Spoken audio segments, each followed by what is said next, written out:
বাংলাদেশে উদ্বেগজনক হারে বাড়ছে হামের প্রকোপ। দেশে হাম আক্রান্ত হয়ে চলতি বছর মৃত্যু হয়েছে ৩৮ শিশুর। দেশে অন্তত ১০ জেলায় উদ্বেগজনক হারে সংক্রামিত হয়েছে এই রোগ। প্রশ্ন আসছে, কেন বাড়ছে হামে শিশু মৃত্যুর সংখ্যা? এই প্রকোপে শিশুর হাম হলে কি করার আছে, জানাবো আজকের স্টার এক্সপ্লেন্সে।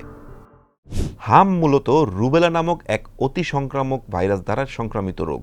এটি সংক্রামিত হলে উচ্চমাত্রার জ্বর, কাশি, রক্তবর্ণের চোখসহ সারা শরীরে লালচে র্যাশ নিয়ে আবির্ভূত হয়। রুবেলা ভাইরাসটি শ্বাসনালী দিয়ে শরীরে প্রবেশ করে শিশুর রোগ প্রতিরোধ ক্ষমতাকে সাময়িকভাবে নষ্ট করে দেয়। এর ফলে হামে আক্রান্ত হলে শিশু এর বাইরের নানা রকম ব্যাকটেরিয়া এবং অন্যান্য জীবাণু দ্বারা সহজেই সংক্রামিত হতে পারে। তবে চলতি বছর বাংলাদেশে উল্লেখযোগ্য হারে ছড়িয়ে পড়েছে হাম। রাজধানী ঢাকা ছাড়াও রাজশাহী, ময়মনসিংহ সহ বিভিন্ন জেলায় এই রোগ ছড়িয়ে পড়েছে। এর মধ্যে মার্চ মাসেই মারা গেছে ৩২ শিশু। স্বাস্থ্য বিভাগ ও হাসপাতালের সূত্রে জানা গেছে, রাজধানীর মহাখালীর সংক্রামক ব্যাধি হাসপাতালে এখনও পর্যন্ত সবচেয়ে বেশি ২১ শিশুর মৃত্যু হয়েছে। এর বাইরে বাংলাদেশ শিশু হাসপাতাল ও ইনস্টিটিউটে ৬ জন, ময়মনসিংহ মেডিকেল কলেজ হাসপাতালে ৫ জন, চাঁপাইনবাবগঞ্জে ৪ জন, রাজশাহী এবং পাবনায় ১ জন করে শিশু মারা গেছে। তবে বিভিন্ন জেলা ও বেসরকারি হাসপাতালের তথ্য যোগ করলে এবছর মোট মৃত্যুর সংখ্যা ৪৬ বা তার চেয়ে বেশি হতে পারে বলে ধারণা করা হচ্ছে।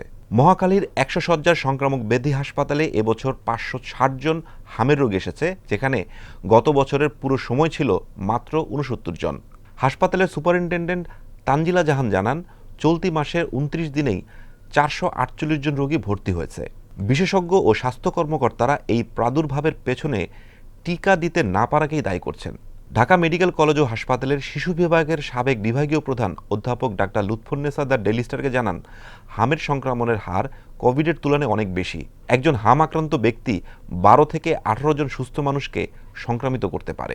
তিনি আরও জানান, বাংলাদেশে হামের টিকার প্রথম ডোজ নেওয়ার হার ৯০% বেশি হলেও দ্বিতীয় ডোজের ক্ষেত্রে সাধারণ মানুষের মধ্যে এক ধরনের শিথিলতা দেখা যায়। অনেকেই ৯ মাস বয়সে প্রথম ডোজ দেওয়ার পর ১৫ মাস বয়সে দ্বিতীয় ডোজ দেওয়ার কথা ভুলে যান। সম্প্রসারিত টিকাদান কর্মসূচির পরিচালক শাহরিয়ার সাজ্জাদ জানান, সাধারণত প্রতি ৪ বছর অন্তর একটি বিশেষ হামের টিকা কর্মসূচি পরিচালিত হয়। সর্বশেষ ২০২০ সালে এটি হয়েছিল। ২০২৪ সালে দেশের পরিস্থিতির জন্য টিকা কর্মসূচি পরিচালনা সম্ভব হয়নি। এছাড়া গত বছর স্বাস্থ্য সহকারীদের ধর্মঘটের কারণে ৩ বার নিয়মিত টিকাদান কর্মসূচি ব্যাহত হয়েছিল। ভিটামিন এ এবং কৃমিনাশক বড়ি খাওয়ানোর কর্মসূচি নিয়মিত না হয় শিশুদের পুষ্টি ও রোগ প্রতিরোধ ক্ষমতা কমেছে। এটাও হামের সংক্রমণ বেড়ে যাওয়ার একটি বড় কারণ। স্বাস্থ্য অধিদপ্তরের কর্মকর্তারা জানিয়েছেন, কেন্দ্রীয় পর্যায়ে হামের টিকার মজুদ প্রায় শেষ। তবে মাঠ পর্যায়ে ১ মাসের সরবরাহ আছে। তবে বিশেষ ক্যাম্পেইনের জন্য প্রয়োজনীয় টিকা এরই মধ্যে দেশে এসে পৌঁছেছে। স্বাস্থ্যমন্ত্রী সরদার মোহাম্মদ সাখাওয়াত হোসেন জানিয়েছেন, ৬০৪ কোটি টাকার টিকা ক্রয়ের প্রস্তাব অনুমোদন করেছে সরকারি ক্রয় সংক্রান্ত মন্ত্রিসভা কমিটি। সবকিছু ঠিক থাকলে ঈদুল আজহার আগে বা পরে বিশেষ টিকাদান কর্মসূচি শুরু হতে পারে। এবার বলবো হাম প্রতিরোধের উপায় নিয়ে। হাম প্রতিরোধের একমাত্র উপায় হলো MMR টিকা নেওয়া। হামের টিকা নিরাপদ ও বিশ্বজুড়ে স্বীকৃত।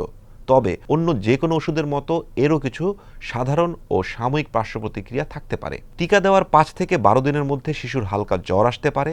টিকা দেওয়ার পর শরীরে হালকা লালচে দানা বা র্যাশ দেখা দিতে পারে, যা ২ থেকে ৩ দিন পর নিজে থেকে চলে যায়। ইনজেকশন দেওয়ার স্থানে সামান্য লাল হওয়া, ব্যথা বা হালকা ফুলে যেতে পারে।